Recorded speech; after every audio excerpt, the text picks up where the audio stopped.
There's this belief that Toronto is a new city. No, it's not. It has history if you just open your eyes. Welcome to Garrison Creek. We're on an adventure today from about halfway down the creek to the end of the creek. Garrison Creek is the biggest river that flows into Toronto Bay. One of the main reasons that the creek was buried was the pollution that was made by the homes, but also the factories. If you look at those hills, you can see that's where the river used to run, but not anymore. It's like you are the river now. So this spot is actually one of the greatest spots to do some river listening. So if you just, be silent and try to imagine, use your imagination about what is going on beneath this right now. People always followed rivers and, settled beside the river. But look now, what are people doing? They're jogging, they're kind of using what is buried to kind of spend their time basically and connect with the nature.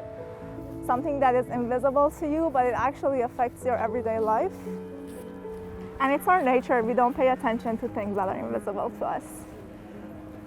There is this connection between all these natural curves of the river, and that's what human does to the river. We try to kind of frame it.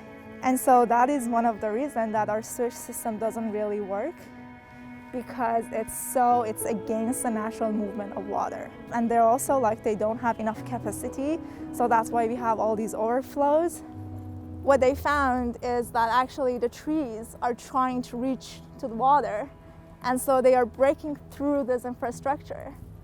There's a story about the ravines being filled and being turned into flat land that has to do with settler culture and real estate culture and the whole way that we think about the land. So ravines were conceived as wasteland. And if you could fill them in, that turned them into something valuable and usable, AKA real estate. The dreadful has already happened. We've massacred the creeks in a sense, and they're all underground in pipes.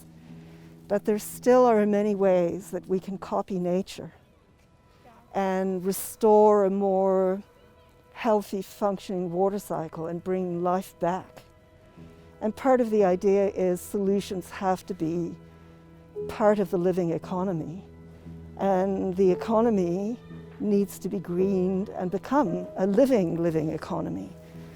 But because the urban environment is full of hard surfaces, the rain hits the concrete, and there's lots and lots of contaminants on our roads. Because Toronto actually has a combined sewer system, so when there's a big rainfall, it overwhelms the system and everything gets mixed up, and it all ends up hitting the lake.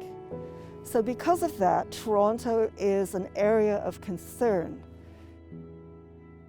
This is the land that belongs to all of us, and we should care for it so it can take care of us. I find it amazing, though, that all this water from all the way up near St. Clair and Dufferin, and it's flowing in two branches all the way down and now into the sewer and into the lake under the moon, under the light of the CN Tower, but I can feel the water.